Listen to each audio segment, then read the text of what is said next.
नमस्कार, शाम के 7 बजे हैं, यानी वक्त हो गया है देश दिन भर का।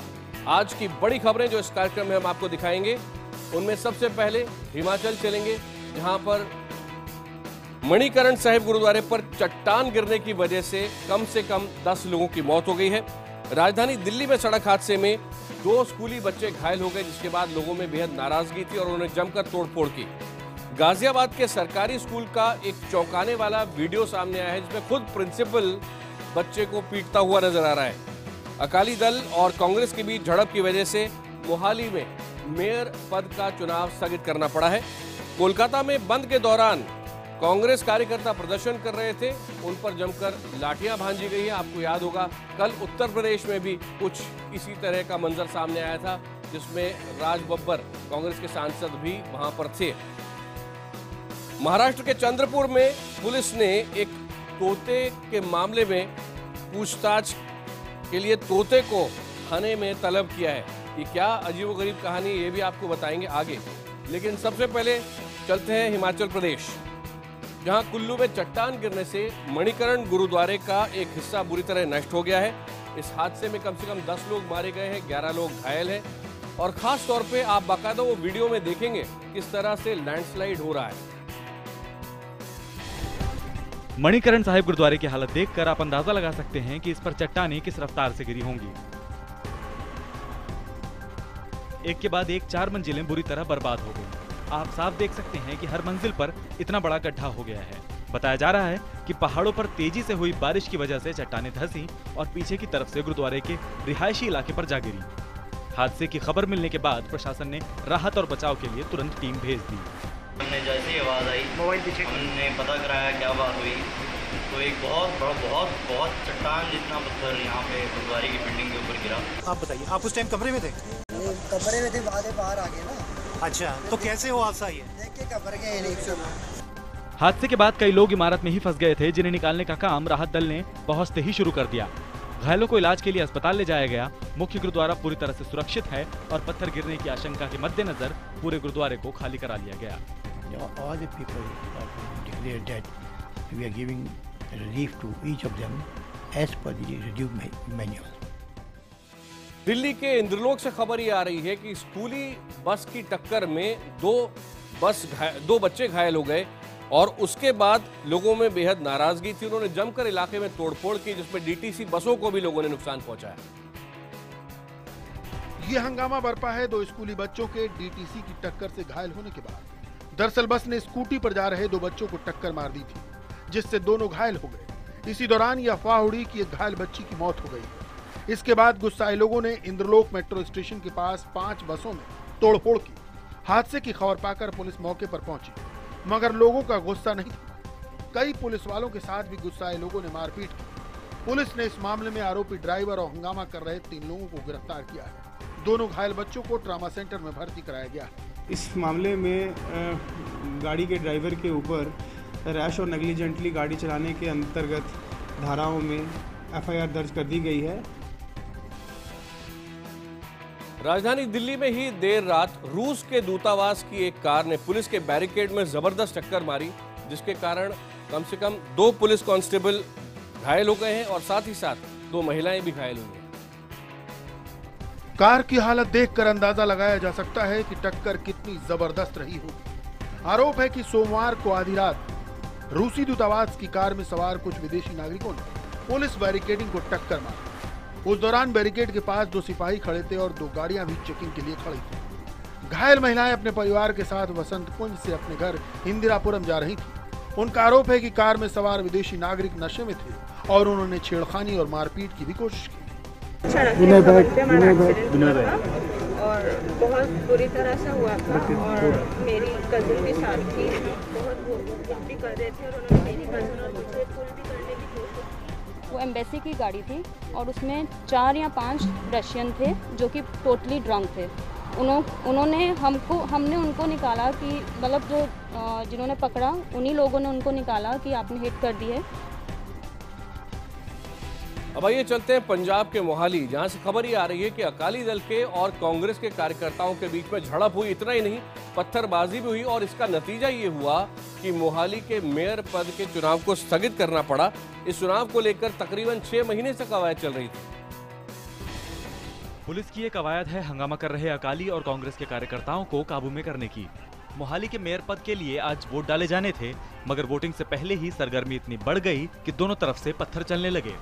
पुलिस को हंगामा करने वालों को काबू में करने में काफी मशक्कत करनी पड़ी।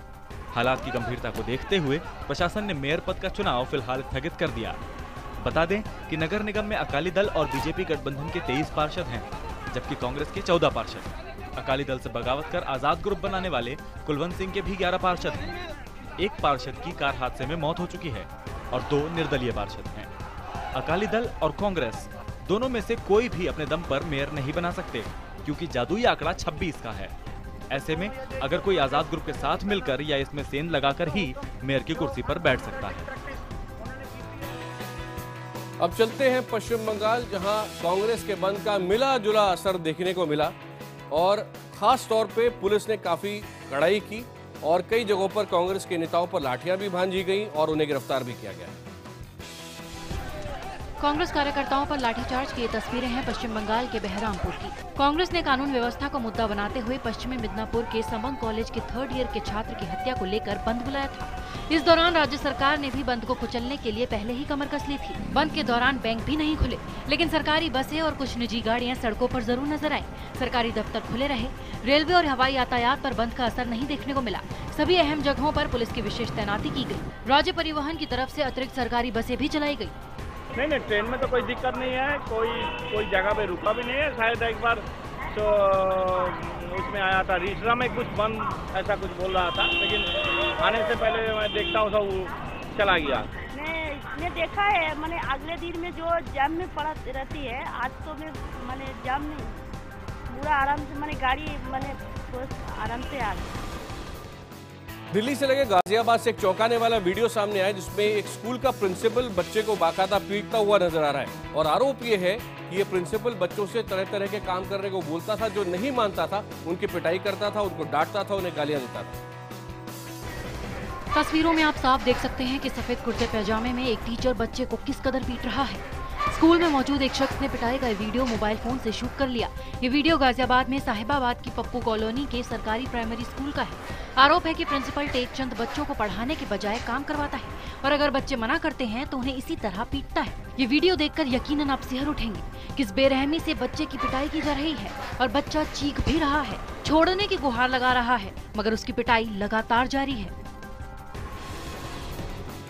बिहार विधानसभा चुनाव से पहले प्रधानमंत्री नरेंद्र मोदी ने एक बड़े पैकेज की घोषणा की है। बिहार के लिए 1,65,000 करोड़ रुपए के पैकेज का उन्होंने ऐलान किया है। आरा रैली के दौरान इस पैकेज का ऐलान किया और साथ ही साथ नीतीश पर हमले भी किए। बिहार के लिए 1,65,000 करोड़ के पैकेज के ऐलान के दौरान पीएम मोदी ने कहा कि इससे बिहार की सूरत संवारी जाएगी।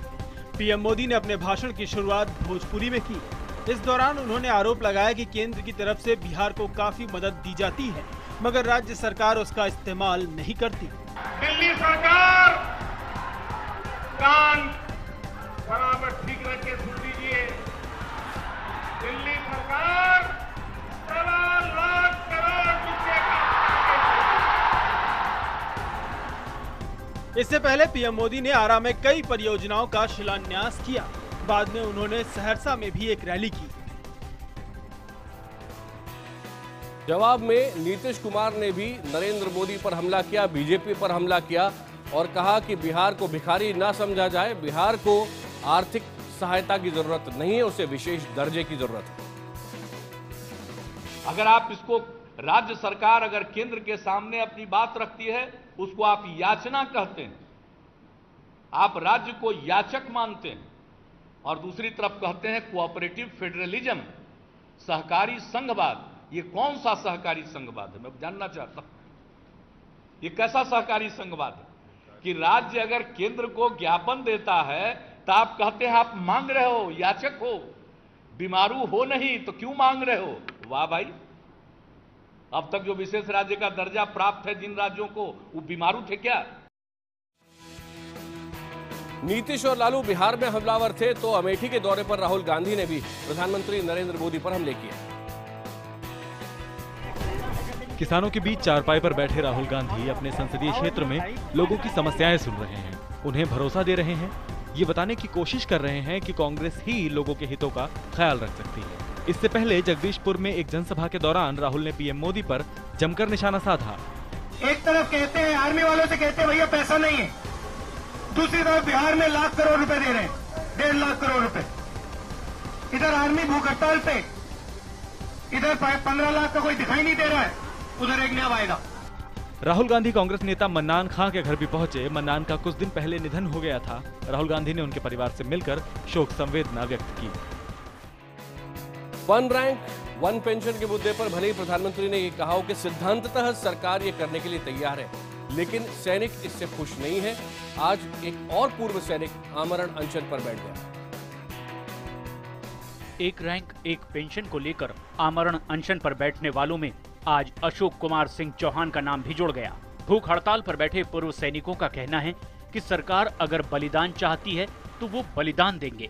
इस बीच पूर्व सैनिकों के प्रतिनिधि मंडल ने पीएम के प्रधान सचिव नृपेंद्र मिश्रा से मुलाकात की। उनसे कहा गया कि 24-25 तारीख तक वो अनशन न करें। इस दौरान उनकी पीएम से मुलाकात कराई जा सकती है, मगर पूर्व सैनिकों ने इससे इनकार कर दिया। ये तो टिल तय थी है, जब तक हमारी मृत्यु नहीं होगी तब तक चलती रहेगी, उससे तो हम पीछे हटेंगे। अब वैसे तो हम 65 दिन से हंगर स्ट्राइक में डेली थे। सुबह कोई ब्रेकफास्ट किया, थोड़ा बहुत खाया, नहीं खाया, कितने दिन लगातार हम यहीं थे पूरे दिन, लेकिन अभी तो ये टिल तय थी हो गया है। इस बीच दिल्ली पुलिस के ज्वाइंट सीपी एम.के. मीणा ने पूर्व सैनिकों के बीच पहुंचकर पुलिसिया कार्रवाई पर सफाई दी। उन्होंने कहा कि दिल्ली पुलिस उनके सैनिकों का सम्मान करती है और उनके अधिकारों की रक्षा के लिए है। देश दिन भर में एक बार फिर आपका स्वागत है। प्याज के दाम से आप सभी परेशान होंगे। अब ये कहा जा रहा है कि सप्लाई की कमी के कारण ये दाम बढ़ रहे हैं और अब प्रयास किए जा रहे हैं कि आयात किया जाए प्याज ताकि दाम कम हो सके। राजधानी दिल्ली की ओखला मंडी में प्याज 50 से 60 रुपए किलो तक बिक रहा है। इसकी वजह से खुदरा बाजार में प्याज 60 से 70 रुपए किलो मिल रहा है। ऐसी आशंका है कि खुदरा बाजार में कीमतें और ज्यादा बढ़ सकती हैं। वहीं गाजियाबाद में प्याज 50 रुपए प्रति किलो मिल रहा है। नासिक मंडी में प्याज 45 रुपए किलो तक मिल रहा है, तो खुदरा बाजार में लोगों को इसके लिए 80 रुपए तक चुकाने पड़ रहे हैं। उधर जानकारों के मुताबिक बारिश के चलते प्याज के दामों में उछाल आया है और आगे प्याज की कीमतों में कमी के कम ही आसार हैं। कम तो जा होना चाहिए, बिल्कुल इसका असर पड़ रहा है। असर तो पड़ेगा ही, बजट पे पड़ता है हमेशा। गलत हुआ कि प्याज इतने महंगे हो चुके हैं। यूपी सरकार को भी कुछ करना चाहिए, जैसे दिल्ली सरकार कर रही है, अपने कैंटीन्स खोल रही है कि वो 40 रुपए प्याज देंगे। नोएडा में ओखला पक्षी विहार के आसपास के इलाकों में जो फ्लैट्स हैं, वहां फ्लैट खरीदने वालों के लिए खुशखबरी है। सरकार ने इको सेंसिटिव जोन पर ड्राफ्ट रिपोर्ट स्वीकार कर ली है। सरकार ने एक हफ्ते में ड्राफ्ट नोटिफिकेशन जारी करने की भी बात कही है। इसकी जानकारी पर्यावरण मंत्री प्रकाश जावड़ेकर ने दी। उन्होंने बताया कि सरकार ने पक्षी विहार के 3 तरफ 100 मीटर का इको सेंसिटिव जोन रखने का फैसला किया है। सेंचुरी की एक ओर तकरीबन 1.25 किलोमीटर का क्षेत्र इको सेंसिटिव माना जाएगा। नेशनल ग्रीन ट्राइब्यूनल, आपको याद होगा, उसने सैंक्चुरी के 10 किलोमीटर के दायरे में कंस्ट्रक्शन पर रोक लगाई थी और इसीलिए कई फ्लैट रुक गए थे। एनजीटी के आदेश से 54,000 फ्लैट्स का पोजीशन अटका पड़ा है और बिल्डर्स को ऑक्यूपेंसी सर्टिफिकेट नहीं मिल पा रहा है।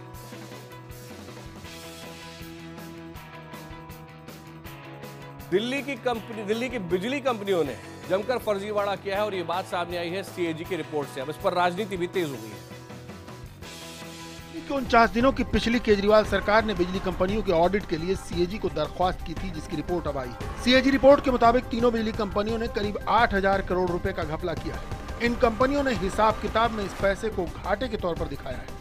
212 पन्ने की अपनी गोपनीय रिपोर्ट में सीएजी ने दावा किया है कि दिल्ली में बिजली बांटने वाली कंपनियों ने ग्राहकों के आंकड़ों में फर्जीवाड़ा किया, दूसरे राज्यों और केंद्र से जानबूझकर महंगी बिजली खरीदी, अपनी कमाई को कम करके दिखाया और अपने ग्रुप की दूसरी कंपनियों को फायदा पहुंचाया। आज मीडिया रिपोर्ट्स देखी है मैंने, टाइम्स ऑफ इंडिया में देखा है। काफ़ी जो चीज़ें हम लोग कहते थे और आज से नहीं कई सालों से कह रहे थे, तो लगता तो ऐसा है कि रिपोर्ट जो उन्होंने पब्लिश किया है कि वो सारी बातें सत्य लग रही हैं। अगर बिजली कंपनियों में गड़बड़ी है या बिजली कंपनियां आंकड़ों को फोर्ज करके दे रही हैं, तो जिम्मेवारी किसकी है? सरकार जो आज बैठी है, उस सरकार ने बिजली सस्ती क्यों नहीं की? हालांकि इस बारे में पूर्व मुख्यमंत्री शीला दीक्षित ने कोई टिप्पणी करने से इनकार कर दिया। सीएजी की रिपोर्ट में यह भी कहा गया है कि दिल्ली में अभी बिजली के दाम घटाने की गुंजाइश है। इस रिपोर्ट में पावर रेगुलेटर DERC और इसके बोर्ड में सरकार के सदस्यों पर भी सवाल उठाए गए हैं।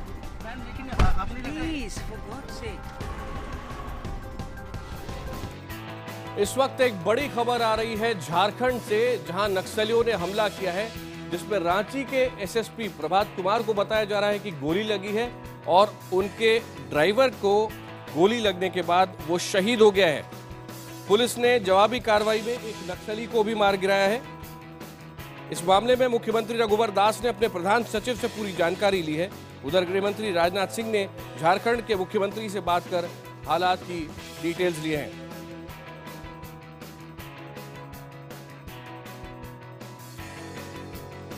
NIA ने उधमपुर में जिंदा पकड़े गए पाकिस्तानी आतंकवादी नवेद उर्फ उस्मान का पॉलीग्राफ टेस्ट किया है। उसके बाद जो जानकारी मिली है उसमें 2 आतंकियों के बारे में पता चला है। इन दोनों के स्केच अब जारी कर दिए गए हैं।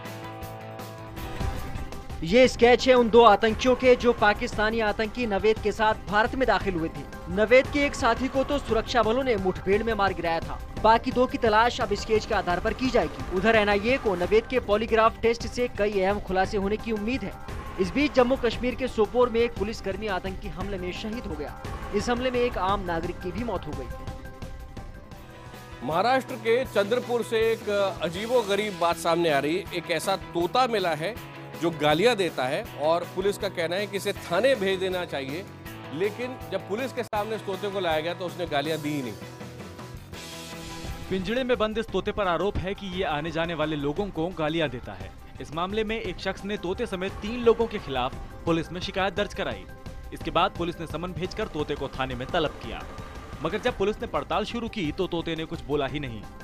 महिला का आरोप है कि उसके सौतेले बेटे ने तोते को गालियां देना सिखाया है। बताया जा रहा है कि महिला और सौतेले बेटे के बीच जमीन को लेकर विवाद चल रहा है।